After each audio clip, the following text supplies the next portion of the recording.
अस्सलाम वालेकुम, अताफरी चौधरी आपकी खिदमत पे हाजिर हो। सबसे अच्छी न्यूज़ तो ये है कि एक एसआरओ अभी शाया हुआ आज दोपहर में, और जिसमें जो हम एक साल से हम कह रहे थे और डिफरेंट फोरम्स पे मैंने खुद भी कहा भी और सुना भी कि बार्टर ट्रेड हम क्यों नहीं करते। अगर हमारे पास डॉलर नहीं है तो हम डिफरेंट जो अपने नेबरिंग कंट्रीज हैं उनके साथ क्यों नहीं करते।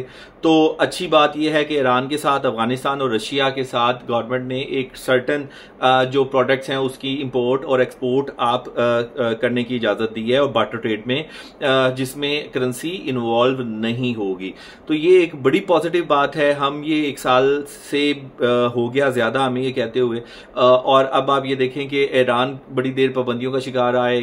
अपॉर्चुनिटी है आपके लिए वहां पे, बिजनेस तबके के लिए, पाकिस्तान के लिए। अफगानिस्तान में कंस्ट्रक्शन होने जा रही है, बहुत ज्यादा डेवलप हो रहा है, और वहां से आप स्क्रैप ले सकते हैं, सरिया दे सकते हैं। रशिया एक बहुत बड़ी मार्केट है। तो हम एक ओवरऑल ये एक बड़ी पॉजिटिव और एक अच्छी डेवलपमेंट है।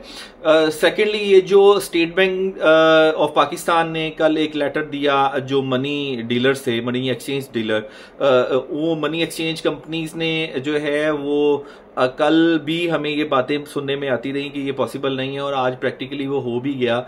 उसकी वजह वो ये कहते हैं कि जी कोई भी बैंक रेट के ऊपर देने के लिए तैयार ही नहीं है, तो हम कैसे करेंगे। तो ये प्रैक्टिकली पॉसिबल नहीं नजर आ रहा, और इसीलिए मैं पहले भी गुजारिश की थी अपने हल्का अहबाब की तरफ से, उनके साथ मुशावरत भी रोज होती है हम, क्योंकि बड़ा अब आप ये देखें कि आज सात दिन हो गए, छठा दिन है, जो हमारी एक्सपोर्ट की पेमेंट आई है वो हमें नहीं मिल पा रही, उसकी वजह कि स्टेट बैंक को पैसे चाहिए।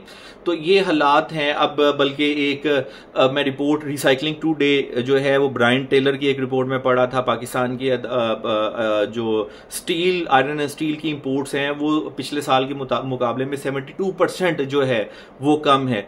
तो हमारे जो फाइनेंस मिनिस्टर साहब हैं, वो मैं 2 दिन पहले भी टीवी पे उनकी बात सुन रहा था, वो कह रहे थे जी हमारी मार्च की फिगर जो है वो इतना डेफिसिट कम हुआ, और हम जो है वो अप्रैल में यहाँ पे इनिशियल फिगर हमारी यहाँ तक गई। गुजारिश ये है कि जब आया ही कुछ नहीं है तो फिर फिगर्स तो सर ऐसे आनी है। लेकिन अब आप ये देखें कि शॉर्टेज बहुत ज्यादा है। इस तरह से आप डॉलर को भी करके आप रोजमर्रा की चीजों पे शायद थोड़ी देर के लिए फर्क डाल लें, लेकिन वो टेम्परेरी है और उसका इम्पैक्ट बाद में डबल आता है, ज्यादा आता है। तो गुजारिश ये है कि आप और दूसरा ये अफगानिस्तान, अब मैं एक्स प्राइम मिनिस्टर साहब की कल का एक इंटरव्यू सुन रहा था, वो खुद कह रहे हैं कि जो हमारी स्मगलिंग का वो कर रहे हैं कि जी बॉर्डर ज्यादा सही तरह से कंट्रोल नहीं है। तो डॉलर तो फिर छोटी सी चीज है, बैग में जा सकता है। तो इसको बराए मेहरबानी थोड़ा रियलिस्टिक वे में लेकर के चलें। ये जो नई डेवलपमेंट आप, ये जो एसआरओ आपने किया है, इसकी बहुत अच्छा किया है, लेकिन